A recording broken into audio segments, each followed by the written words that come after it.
Okay students, आज real analysis के इस 27th लेक्चर में हम दो थ्योरम्स करेंगे। तो इस सबसे पहले एक डेफिनेशन है unit step function I is defined as this, so it is nothing but it is a if x is greater than 0, तो दो वैल्यूज है, एक 1 है एक 0 है। ठीक, तो अगर x नेगेटिव है और 0 है, मतलब ये 0 और नेगेटिव पार्ट, तो फंक्शन की वैल्यू आएगी 0। ठीक, so it lies bit on x axis. और फंक्शन आएगा 1 अगर x ग्रेटर देन 0 है। तो ऑब्वियस है यहाँ पे ओपन होगा कि 0 इंक्लूडेड नहीं है ये। सो यू कैन से 0 पे जंप है ना, it is a jump at x is equal to 0। 0 पे वैल्यू इसकी 0 या 0 से नीचे वैल्यू इसकी 0 है, और 0 के थोड़ा सा जैसे आगे जाएंगे तो एक जंप है यहां से लेके 1 यूनिट का। So that's why it is a unit step function. एक स्टेप बन गया ना, यू कैन से, जैसे सीढ़ियां होती हैं लाइक दिस, ये there is a jump. Okay, so now we have ए theorem. If S is a point lies between A and B and F is bounded on closed interval AB, F is continuous at S and alpha of X is equal to I of S minus S, X minus S, that is step function. You can say कि alpha of X अगर हमारे पास I S ये लिखा है, आई of X minus S, तो it will B 0 if s this quantity is negative, mean to say that s minus ये negative अभी होगा जब x छोटा होगा इससे या इक्वल टू 0 होगा, जब s और i इक्वल होंगे, s और x, and it will be 1 if x is greater than s। तो इट मीन दैट ये हमारे पास a है और ये हमारे पास b है और यहाँ पे s है। ठीक, तो s पे जंप है, यू कैन से। ठीक है, दिस इज आर s। तो s के जब x इसके बराबर होगा तो फंक्शन विल बी 0, ऐसे होगा इधर को। और जैसे ही x की वैल्यू s की वैल्यू x की वैल्यू s के बराबर होगी या उससे बड़ी होगी तो डेफिनेटली वे जंप। So there is a jump at x is equal to c, x is equal to s। I think it's clear now. There is a jump at x is equal to s. So then we have to prove integral a to b f d alpha is equal to f of s. It means that अगर हमने integration find out करनी है ए to B f की, so that will be nothing, that will be image of f at x is equal to s. ठीक, चलो इसको proof देखते हैं। So let be partition of close interval a b. So पहला point आपके पास ए आ गया, सो इसको एक्स नॉट बोल सकते हैं, एंड वन एक्स वन हमने एक्स एस ले लिया, एंड और दूसरा एस टू एंड बी। तो बेसिकली इंपॉर्टेंट पार्ट जो है वो अपना x1 से लेके s2 तक है, x2 तक है। So with x2 is lies between s and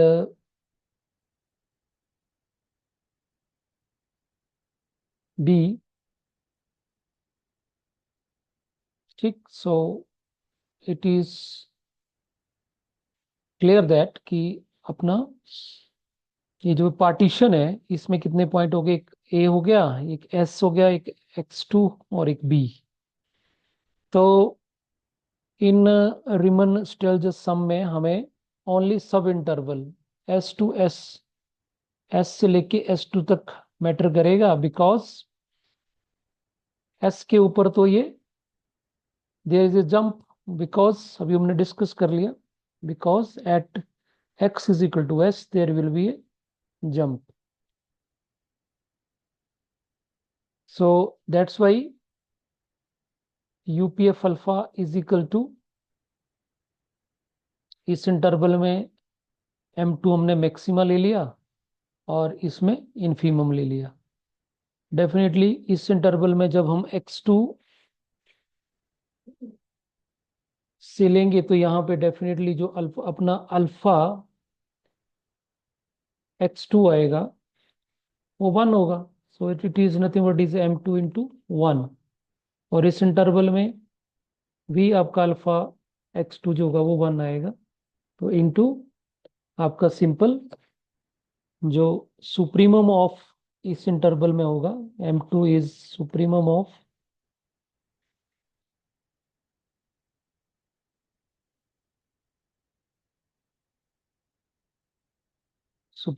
f of x, and small m2 is infimum of f of x in s2 x2।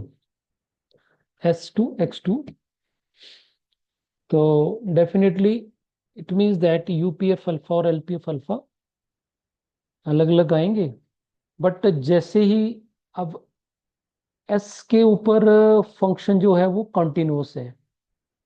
अब ऑब्वियस है जब एस के ऊपर कंटिन्यूस है तो x2 अपना इधर है, इस इंटरवल में x2 इधर है, तो जो मैक्सिमम मिनिमम होगा x2 जैसे ही s को कन्वर्ज करेगा तो जो m2 होगा, m2 और m1 सेम हो जाएंगे, and that will B, so as we write, as x2 converts to s, both m2 and m2, small capital M2 and small m2 approach to f of x, since f is continuous at x। तो जैसे हम बात करते हैं ना कि S के उधर उसकी लेफ्ट लिमिट राइट लिमिट बराबर होनी चाहिए यूकन से, सो जैसे ही x2 s को कन्वर्ज करेगा तो m2 और स्मॉल m2 जो होंगे वो डेफिनेटली f ऑफ x के बराबर आएंगे। तो यहाँ से यूपीएफ अल्फा एलपीएफ अल्फा दोनों बराबर हो जाएंगे, and that equal to f of x, और यही अपना इंटीग्रल होगा।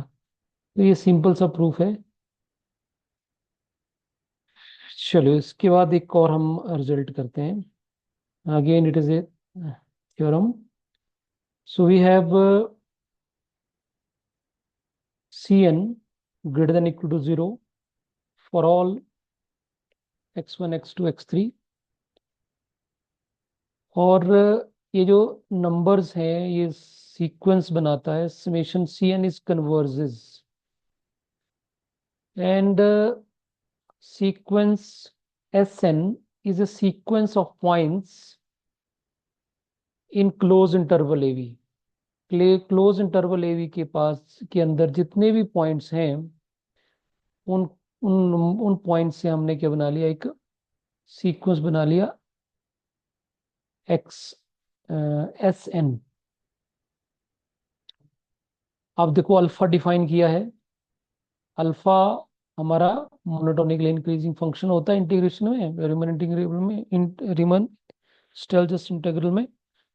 तो it is nothing but it is a summation varies from 1 to infinity Cn unit function, unit step function of x minus Sn। ठीक, तो इसको डिफाइन कर लेंगे पहले, फिर आगे साथ में दिया late f be a continuous on close interval AB। then integral a to b f d alpha is equal to summation varies from 1 to infinity cn f of sn। तो अगर हम देखें तो यहाँ पे इस थ्योरम में एक पॉइंट पे था ये f is continuous at s।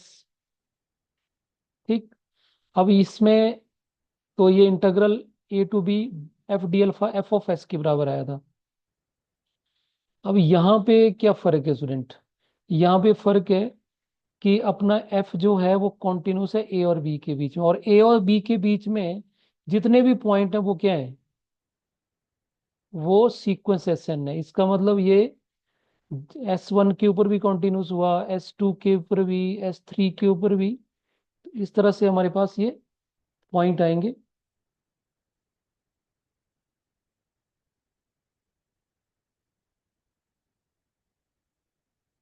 ठीक। तो इसका मतलब ये जैसे ऊपर वाली थ्योरम है वो एक पॉइंट पे है, इसमें इस इन्फिनाइट नंबर ऑफ पॉइंट्स के लिए, क्योंकि ए और बी के बीच में बहुत ज्यादा पॉइंट्स होंगे। तो यू कैन से कि ये जो पिछले वाली थ्योरम है उसकी जनरलाइजेशन है, यू कैन से। तो सबसे पहले हम इसको डिफाइन कर लेते हैं। So step unit function I of x minus Sn is nothing but it is 0 if जब x Sn से छोटा होगा तो 0 आएगा, और अगर x जो है वो Sn से बड़ा होगा तो 1 आएगा। ये डिफाइनिंग मैंने ऊपर कर रखी है। तो इट मीन्स दैट यहाँ से ये वाला जो सीक्वेंस है, सीक्वेंस का टर्म है c n i of x minus S n is less than equal to C n for all n belongs to n and for all x। क्यों? क्योंकि इसकी वैल्यू दो ही वैल्यूज है, या तो 0 होगा या 1 होगा। 0 होगा तो ये छोटा हो जाएगा, और अगर 1 होगा तो इक्वल हो जाएगा। Overall this term for all n and for all x is less than equal to C N.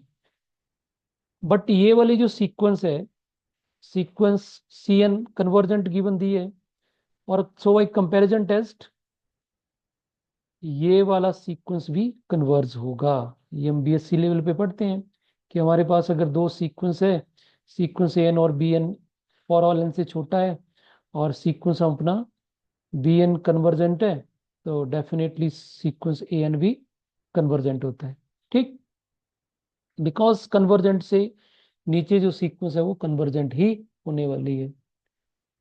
ठीक। क्योंकि यहाँ पे सी एन सारे पॉजिटिव हैं, ये result comparison test always positive term of sequence के लिए यूज होता है। तो ये पॉजिटिव टर्म्स ये तो डेफिनेटली। और दूसरा लॉजिक हम ये भी लगा सकते हैं कि सिंपल सी बात है, अगर सीक्वेंस सी एन कन्वर्ज करती है, इसका मतलब इसका सम कुछ ना कुछ फाइनाइट आने वाला है। मान लो 10 आ गया, तो सीक्वेंस सी एन आई एक्स माइनस एस एन का या तो 10 आएगा या 10 से कम नहीं आना फिर, क्योंकि ये इससे छोटी है। तो दैट्स वाई ये भी क्या कर जाएगी, कन्वर्ज करेगी। और कन्वर्ज करिए, और यही हमारा क्या है, अल्फा है। हमने कंफर्म कर लिया कि ये वाला अल्फा जो है वो कन्वर्जेंट है। ठीक। और so it's sum alpha is evidently monotonic, और मोनोटोनिक होगा क्यों? क्योंकि पहली टर्म लेंगे तो अपनी फर्स्ट टर्म आएगी, जब दूसरी लेंगे तो दो टर्म में हो जाएंगे, अल्फा प्लस अल्फा टू हो जाएगा। तो डेफिनेटली वो धीरे धीरे क्या करेगी, इंक्रीज ही करेगी। ठीक। या यू कैन से यहाँ से जो वैल्यू लेंगे, पहली वैल्यू लेंगे तो आई कुछ वैल्यू आएगी, 2 3 4, इस तरह से जब बढ़ेंगे तो वो टर्म इंक्रीज मोनोटोनिक रहेगी। ठीक। और जीरो के ऊपर, जीरो के ऊपर, zero sorry not a zero, at A alpha equal to zero, alpha equal to A.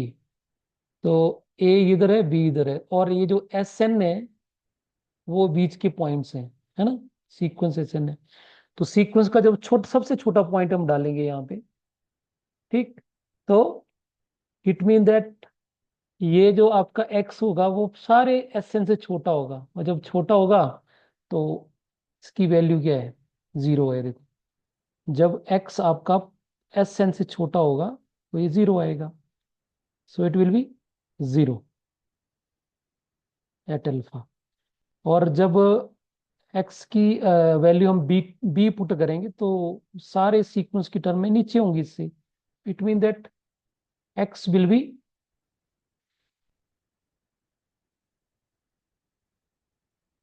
Greater than s n. So definitely ये वन आएगा, सो इसकी वैल्यू वन होगी इंटू वन, और c n as it is रह जाएगा। तो इसका मतलब अल्फा की वैल्यू सबसे बड़ी भी पता चल गई हमें, सबसे छोटी भी। सबसे बड़ी वैल्यू अल्फा की इस इंटरवल में, सबसे छोटी जीरो रहने वाली है, और ये सबसे बड़ी है। अब यहाँ पे हमें ये पता चल चुका कि ये कन्वर्ज कर रही है, तो कोई ना कोई फनाइट नंबर आएगा ये। दिस इज फनाइट नंबर, ठीक है, because it is A convergent. ये ऊपर दिया ही है कि सी एन जो है वो कन्वर्जेंट है। ये देखो यहाँ पे यहाँ गिवन है कि इट इज कन्वर्जेंट है। चल, तो यहाँ पे अल्फा की बात होगी। नाउ इस द्वारा को हम यूज करेंगे since C N is convergent. So अगर ये कन्वर्जेंट है तो डेफिनेटली कॉची सीक्वेंस होगी, ठीक।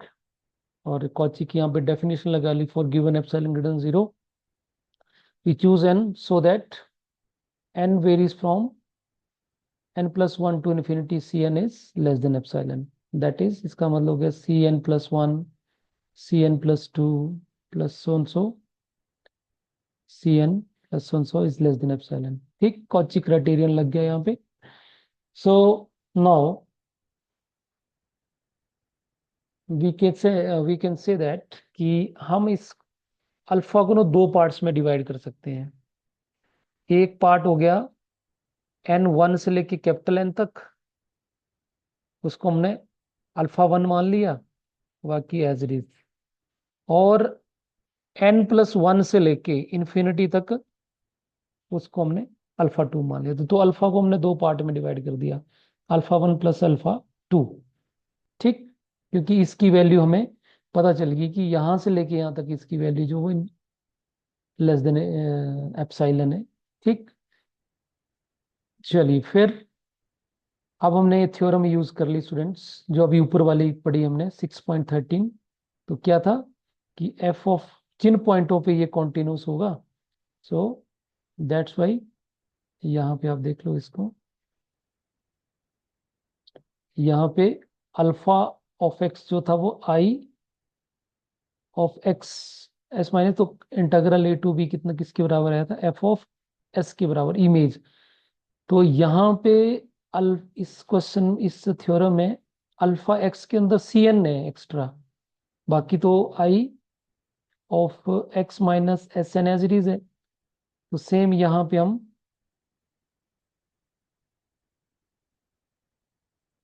ये यूज कर लिया हमने। सो इट विल बी समेशन, क्योंकि वहां पे वैल्यू एक ही थी तो समेशन लगाने की जरूरत नहीं थी, तो वहां तो A to B F D alpha is equal to F of S आया, और यहाँ पे वैल्यू ज्यादा है, तो दैट्स वाई इंटीग्रल लग गया और c n as it is. और ये हमने कब किया, जब इंटीग्रल हमारा वन से लेके एन तक था। क्लियर। अब दूसरा रिजल्ट फॉर्म थ्योरम 6.2 6.2 का रिजल्ट ये देखो कि अगर एफ रिमेन इंटीग्रेबल है और एफ एफ ऑफ एक्स अगर less than equal to M है, तो integral A to B F D alpha जो आएगा M times alpha B minus alpha A. तो दूसरे वाला जो ये वाला जो पार्ट है अल्फा टू के लिए, integral A to B F D alpha two is less than equal to m times alpha two B minus alpha two a, where m मान लिया हमने सुप्रीमम ऑफ दिस। क्योंकि फंक्शन हमारा क्या है, बाउंडेड है, तो सुप्रीमम तो डेफिनेटली एग्जिस्ट करेगा। और ये वाली जो है, यहां से देखो, ये वाली जो वैल्यू है यहाँ पे, ये लेस देन एप्सिलॉन है, ठीक।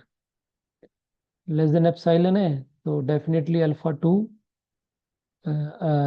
To be minus alpha A भी लेस देन एप्सिलॉन ही होगा।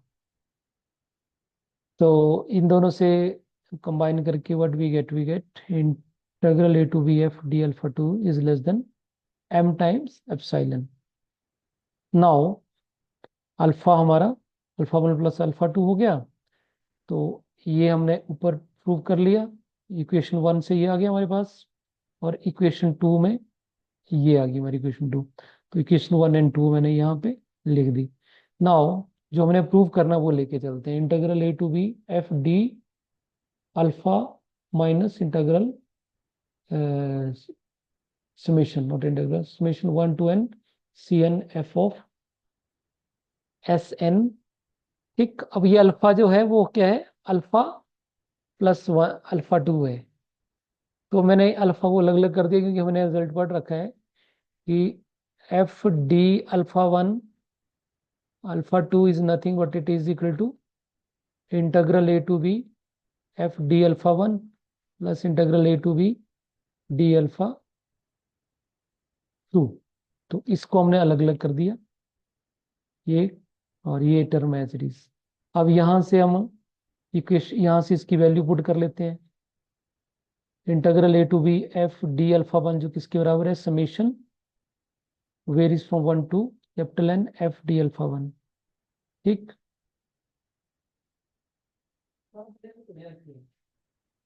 यहाँ पे this is not alpha, this is f of s n. ठीक है, ये वैल्यू है इसकी, साथ में सी एन, यहाँ पे भी सी एन मिसिंग है।